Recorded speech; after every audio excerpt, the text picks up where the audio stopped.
Halo guys, bertemu lagi dengan saya, Lina. Kali ini kita akan membahas gagalnya komunikasi publik pemerintah terhadap masyarakat dalam kebijakan larangan mudik 2021.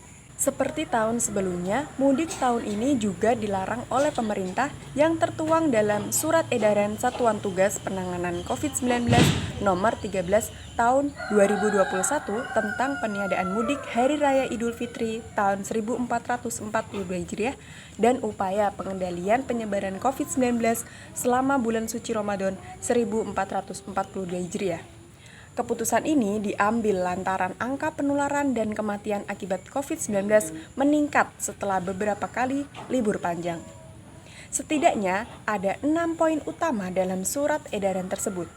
Pertama, masa berlaku pelarangan mudik adalah tertanggal 6 sampai 17 Mei 2021.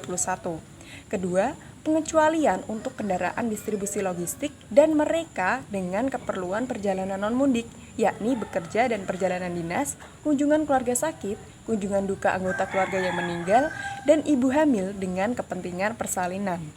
Ketiga, harus memiliki surat izin keluar masuk bagi mereka yang diizinkan melakukan perjalanan. Keempat, proses screening di titik-titik tertentu bagi mereka yang diizinkan melakukan perjalanan dengan menunjukkan surat izin keluar masuk dan hasil tes COVID-19. Kelima, adanya sanksi bagi pelanggaran berupa denda, sanksi sosial, dan kurungan atau pidana sesuai dengan peraturan perundang-undangan.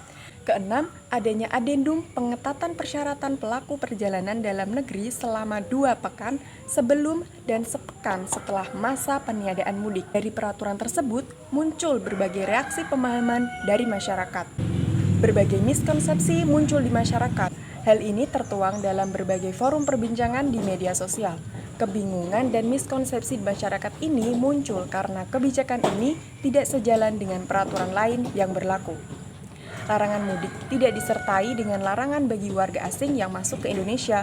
Pusat perbelanjaan dan wisata lokal juga masih dibuka, serta pembatasan pergerakan orang tanpa kriteria yang terkesan main-main, seperti yang dapat kita lihat pada poin nomor 2.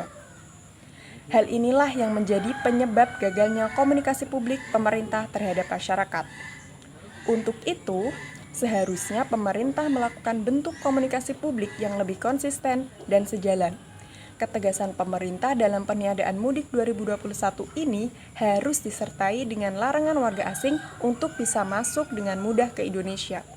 Dengan hal ini, masyarakat bisa menjadi lebih percaya terhadap peraturan mudik yang telah ditetapkan oleh pemerintah. Lalu, pada poin nomor 2, perlu dirinci kembali untuk menegaskan siapa saja yang boleh melakukan perjalanan beda wilayah serta batasan wilayahnya. Lucu bukan jika kita berdalih pada petugas kalau kita tidak mudik, tapi menjenguk mertua yang sakit. Kemudian, pusat perbelanjaan dan objek wisata lokal juga sebaiknya ditutup sementara dahulu selama libur lebaran ini untuk mengantisipasi lonjakan kasus yang dapat naik kembali. Dengan hal ini, masyarakat akan merasa jika larangan mudik juga berjalan beriringan dengan peraturan pemerintah yang lain dalam pengendalian penyebaran COVID-19 di Indonesia.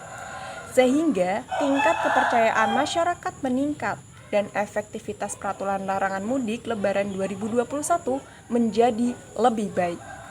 Jaga kesehatan selalu, taati protokol kesehatan, dan jangan mudik dulu ya guys. Semoga bermanfaat. Terima kasih.